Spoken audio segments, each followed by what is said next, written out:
On va voir comment se manifeste l'application concrète de ces principes théoriques qu'a présenté Anthony, à quoi ressemble une démarche d'éco-conception et quelques présentations de projets pour illustrer ça.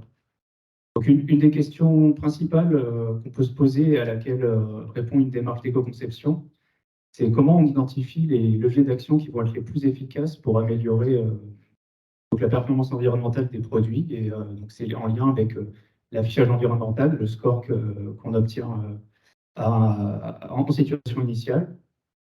Alors, une étape préliminaire à cette identification, ça va être d'abord savoir où sont situés les principaux postes d'impact, les étapes qui sont les plus contributrices aux différents indicateurs environnementaux sur toute la chaîne de valeur qui amène à la création du produit final, donc sur tout son cycle de vie. Donc pour ça, on va avoir besoin de cette espèce de photographie à T0 du profil environnemental de la chaîne de valeur.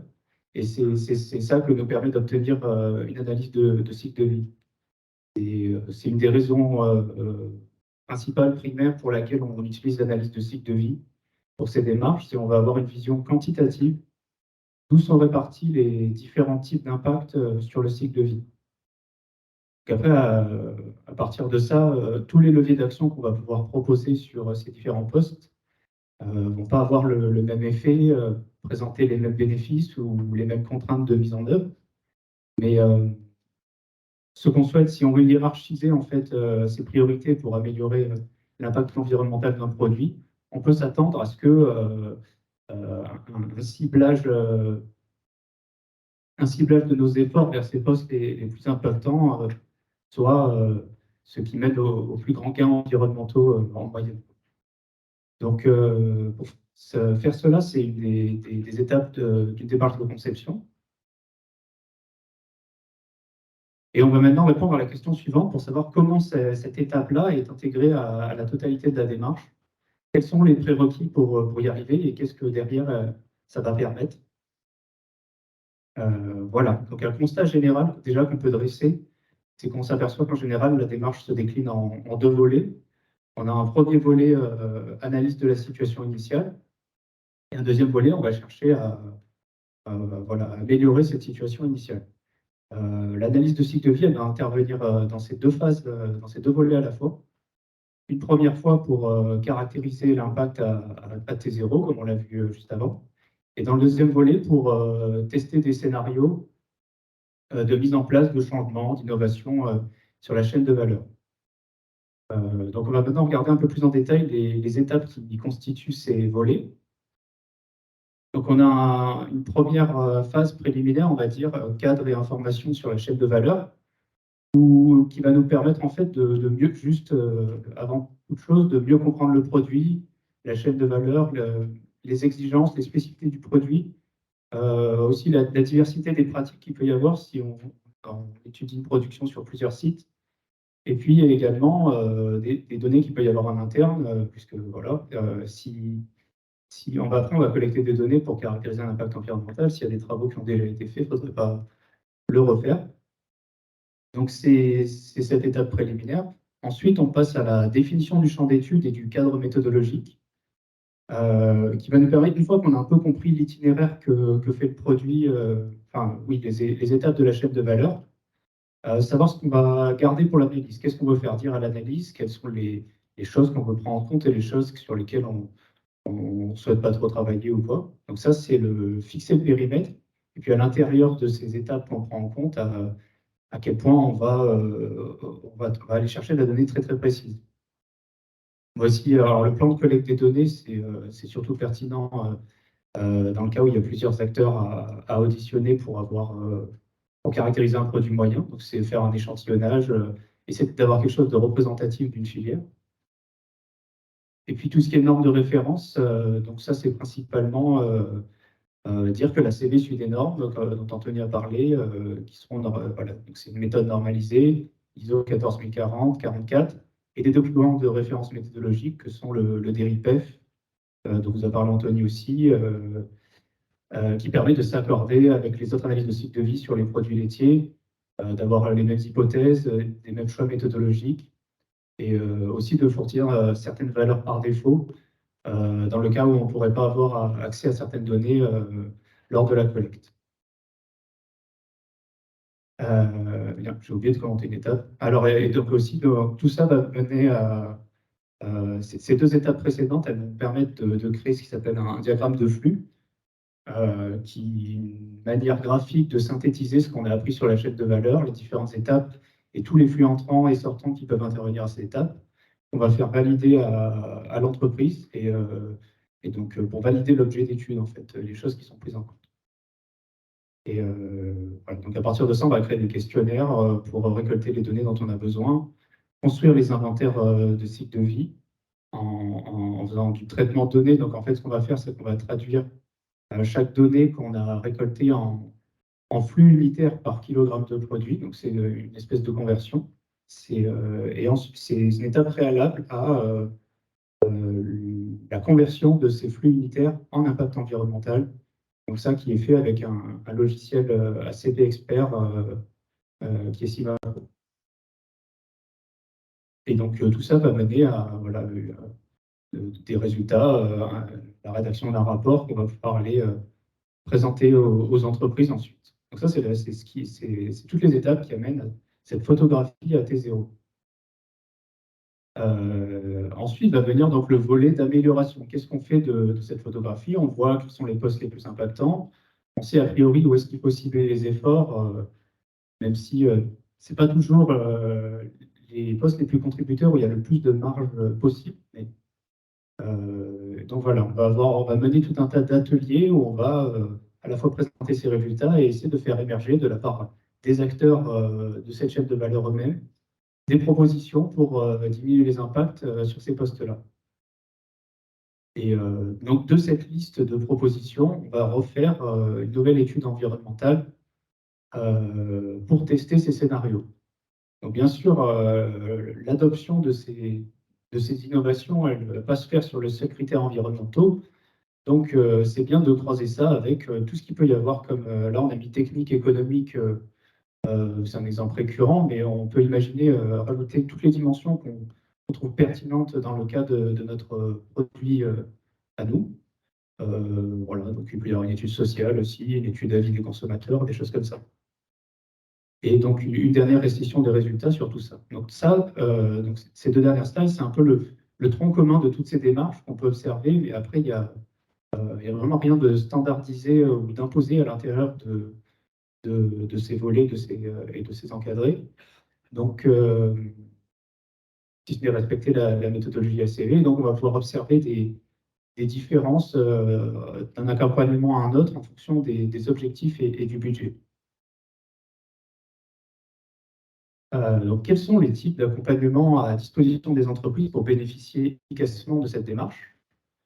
On va partiellement répondre à cette question dans les slides suivantes. On ne va pas prétendre dresser un diaporama complet et exhaustif de tous les dispositifs qui existent. On va juste montrer de quels appels à projets, dispositifs, programmes viennent quelques-uns des récents projets sur le thème de l'éco-conception auxquels on a pu participer à Italia, sur lesquels on a travaillé. Et on va en profiter pour les présenter rapidement pour qu'on puisse observer, comme introduit précédemment, les petites différences et variations qu'il peut y avoir dans les approches de mise en œuvre. Donc, on a trois projets principaux à vous montrer qui sont EcoCalina, ce qu'on peut faire sur le diag éco-conception, et puis un projet européen qui s'appelle CoFresh. Donc, le projet EcoCalina, il est issu d'un appel à projet qui s'appelle Green Go, qui est un programme de soutien pour les projets d'éco-conception des produits alimentaires et qui est sur la fin, il me semble, jusqu'à fin 2023. La mention, on commence à ne plus l'avoir, mais voilà. Et donc, c'est plutôt porté sur l'amélioration des pratiques, des process, et plutôt à des grandes marques régionales, des produits sous signe de qualité ou des marques de distributeurs. Et donc, de cet appel et projet est issu le projet EcoCalina qui concerne l'évolution du cahier des charges pour les produits de signe de qualité, intégrer des critères environnementaux. On a aussi le diag éco-conception, donc c'est un dispositif qui est mis en place en partenariat ADEME, BPI France, et qui va un peu chercher à, entre guillemets, standardiser une démarche d'accompagnement très rapide, en fait, pour avoir des résultats d'éco-conception assez rapides, de manière efficace, et qui va financer une grande partie, va mettre en lien un groupe d'experts qui est rassemblé par ce dispositif, et qui va faire le lien entre ces experts et des entreprises qui vont avoir envie de faire des diagnostics éco-conception. Et enfin, donc, un projet de beaucoup plus grande échelle, projet européen CoFresh, appel à projet Horizon 2020. Donc en premier lieu, donc, le projet EcoCalina qui était censé s'arrêter en 2022, mais qui est toujours en cours. Il y a eu le Covid, il y a eu ça sur beaucoup de projets, et qui consistait donc à accompagner des filières sous signe de qualité dans une démarche d'éco-conception en intégrant dans le cahier des charges, aux côtés des critères habituels de qualité, des critères environnementaux. Donc, dans ce projet-là, à Calia, on a accompagné deux filières de Nouvelle-Aquitaine, le beurre AOP Charles-Poitou et le Soyerati, avec l'aide de l'IDEL. C'est un projet où on a séparé le travail entre l'analyse amont et aval. Donc, on a réalisé la partie transformation laitière, tout ce qui vient après la production du lait, et l'IDEL s'est chargé de ça. Donc là, juste en fait, on va juste regarder le planning du projet et voir qu'en fait, on retrouve un peu le découpage en deux volets qu'on a pu voir précédemment, avec voilà, une analyse préliminaire où on a pu faire l'analyse de l'existant, le cahier des charges, les enjeux de la filière, etc. Et puis après, pareil, le cadre méthodologique. On retrouve vraiment ces étapes-là. Il y a juste eu, donc voilà, juste pour zoomer sur le déroulement des ateliers pour le deuxième volet. On a eu donc ça, c'est là où il peut y avoir des grosses différences entre les accompagnements entre projets. Ici, on a vraiment mis beaucoup de temps et de moyens dans la réalisation de ces ateliers en termes de transparence de la méthode, de présentation de ce qu'était la CV. On a essayé de ce qu'un maximum d'acteurs comprennent ce qu'il y a derrière la CV. Ça a des avantages et des inconvénients, c'est assez lourd. Et du coup, cet atelier 1, qui s'est déroulé sur toute une demi-journée, présenter voilà, une première partie sur l'analyse du cycle de vie, deuxième étape, on va dire, sur la modélisation, et une troisième partie sur les résultats en eux-mêmes. Donc là, on n'est même pas en fait à l'émergence des pistes d'éco-conception, c'est vraiment la présentation des résultats. Et est venu un troisième atelier, après un deuxième qui concernait une étude consommateur, donc ce n'était pas l'environnement, où là, donc, on a rappelé les résultats et on a eu une discussion libre, on va dire pas cadrée, où plusieurs acteurs de la filière qui étaient assis autour de la table ont fait leurs propositions pour diminuer l'impact environnemental sur les différents postes. Donc, un peu dans le même plan, on avait le dialogue éco-conception, c'est un peu le même type d'accompagnement, sauf que là, c'est quelque chose de beaucoup plus rapide. Les ACV sont faits pour être simplifiés, pour demander peu de temps de mobilisation aux entreprises qui souhaitent se lancer dans ces démarches d'éco-conception, mais sur le principe, c'était très similaire à EcoCalina. Donc là, sur la durée de la démarche, on est plutôt sur 6-8 mois, entre à peu près 3 ans qui étaient prévus pour EcoCalina, pour 10 jours à mobiliser de la part de l'entreprise. Et sinon, en termes de déroulement et d'animation des ateliers, c'est très très proche. C'est juste que l'analyse va être beaucoup plus générique, être moins spécifique et donner juste des premières clés de lecture de leur impact aux entreprises qui souhaitent se lancer dans ces démarches. Et voilà. Par contre, là, on a un projet beaucoup plus lourd, donc échelle européenne, pas du tout ciblé sur les produits laitiers, mais c'est aussi pour montrer la diversité des activités du service. On a un objectif général qui est créer des modèles de filières alimentaires innovantes à l'échelle européenne. Et concrètement, 3 sous-objectifs, on va dire. Capitaliser sur un état de l'art qu'on va pouvoir faire d'un ensemble de projets dans le monde entier d'innovation qui ont mené à des réussites attestées, et identification des clés de réussite de ces projets en fait, qui ont permis ça. Ensuite, il va y avoir un sous-objectif sur lequel on était plutôt mobilisé, qui est de reconception de filières alimentaires européennes qui se sont proposées de participer à ce projet, notamment en mettant un très fort accent sur la co-création. Ça va toucher, justement, ça fait écho à ces ateliers. On va voir pourquoi c'est très particulier sur ce projet. Et donc, c'est ça la partie directement la plus en lien avec l'éco-conception sur laquelle on a travaillé. Il y avait aussi un objectif un peu plus axé recherche et un peu plus abstrait, sur la création d'un indicateur général de durabilité. Indicateur général de durabilité, en fait, on va évaluer les filières et leurs innovations dans ce projet sur 4 dimensions: environnement, économie sociale et attractivité pour le consommateur. Et l'idée derrière cet objectif de recherche, c'était de un peu agréger les résultats qu'on peut avoir sur ces 4 axes pour faire une note globale, en fait. Donc, c'est quelque chose de vraiment très abstrait. Et sur ce projet, Actalia, on était leader sur une tâche. Donc, on menait cette tâche qui consistait à l'évaluation des chaînes de valeur des cas pilotes et la validation de leur innovation. Donc, on retrouve les deux volets, en fait, dont on parlait. Et on chapeautait aussi donc, les partenaires qui s'occupaient de l'évaluation sur les autres aspects économiques, sociaux, attractivité pour le consommateur. Sur la droite, là, on a voilà, tous les cas pilotes qu'on a accompagnés dans ce projet. Donc, pas des filières principalement végétales, hein. On avait du jus de clémentine, fleurette, donc des laitues, on avait des pommes, des champignons. On avait une filière animale, donc le porc fermier de la Sarthe. Mais voilà, c'est principalement des filières fruits et légumes. Mais on fait aussi ça. Voilà, ça, c'était l'organisation donc, de la tâche sur laquelle Actalia était leader. Si on regarde juste la partie en bleu, en fait, de gauche, en lisant de haut en bas, on retrouve les deux volets, analyse de l'existant, puis en bas, amélioration, avec au milieu des ateliers pour faire le lien. Donc, voilà, on retrouve cette démarche. Et par contre, là, par rapport à EcoCanina ou le Diag Éco-Conception, où on avait des discussions très très libres, où voilà, un peu n'importe qui, enfin, toute personne qui était disponible et jugée pertinent pouvait venir sur la table, et il n'y avait pas de cadre pour les discussions et les propositions. Ça a des avantages aussi, mais à Encofresh, donc c'était un peu standardisé des méthodes de co-création. On avait des ateliers très très cadrés, très méthodiques, qui mettent en application des techniques d'animation qui sont pas, enfin, qui sont pas laissées au hasard, quoi. Et donc, c'est pas nous qui nous sommes chargés de ça, il faut être formé à ces choses-là. Là, dans ce projet, était mis l'accent sur le fait d'avoir un minimum d'acteurs de chaque étape de la chaîne de valeur.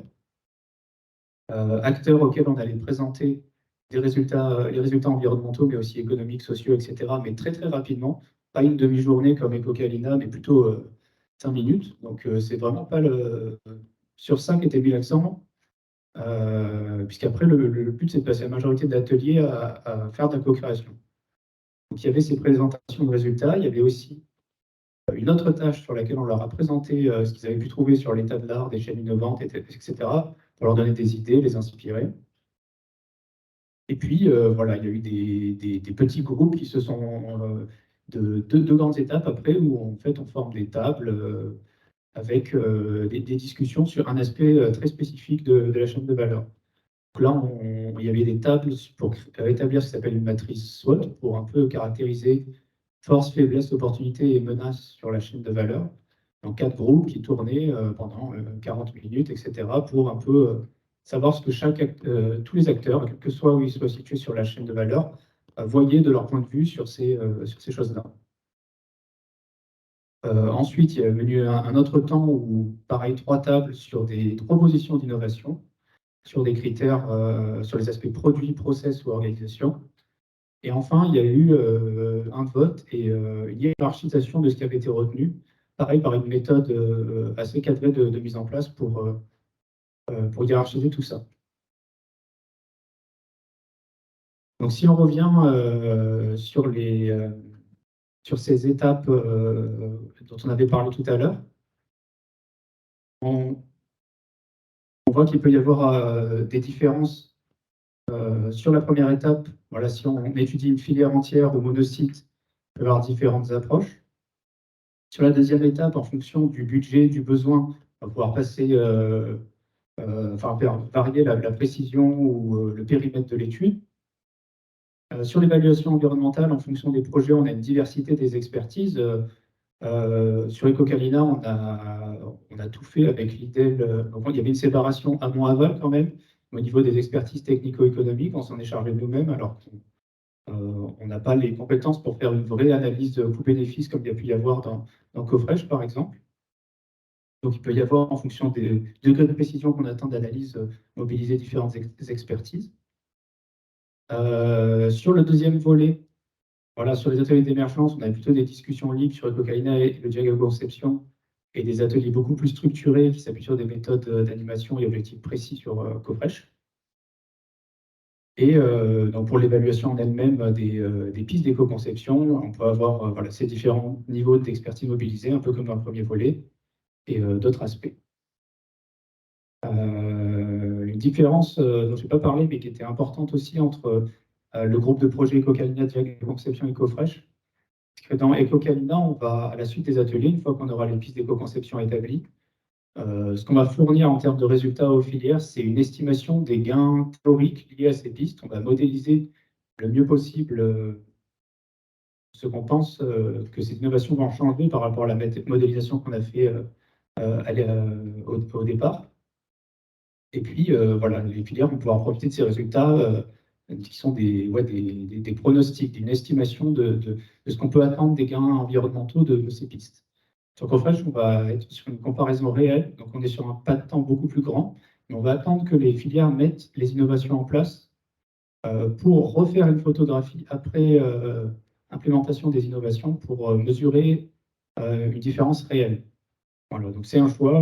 On aurait pu même imaginer un projet où on fait les deux. D'abord, une première estimation théorique pour guider les innovations, et puis une comparaison réelle après coup. Après, je n'ai pas eu ça, puis donc il y a eu cet atelier de co-création qui on ne mettait pas beaucoup l'accent sur vraiment l'analyse des résultats environnementaux, 5 minutes. Donc, ces différentes approches. Et donc, un outil d'analyse et d'aide à la décision pour le secteur laitier. Donc, tous ces projets que j'ai présentés précédemment sont hors dispositif d'affichage environnemental. Anthony vous a présenté tout à l'heure rapidement l'outil ECAIA Score qu'on est en train de développer pour l'affichage environnemental des produits laitiers. On réfléchit aussi en interne à Actalia sur un module supplémentaire pour pousser ce concept un peu plus loin et pour que le secteur laitier puisse bénéficier des résultats d'éco-conception beaucoup plus efficacement. Puisque si le type de produit est fixé, le périmètre est fixé, les objectifs sont souvent les mêmes et que les données à récolter sont très souvent de même nature, alors on peut créer un outil d'analyse qui permet d'effectuer ces démarches de manière un peu plus efficace d'éco-conception et pouvoir se concentrer plus ensuite sur l'exploitation de ces résultats, des plans d'action, etc. Voilà. Merci beaucoup.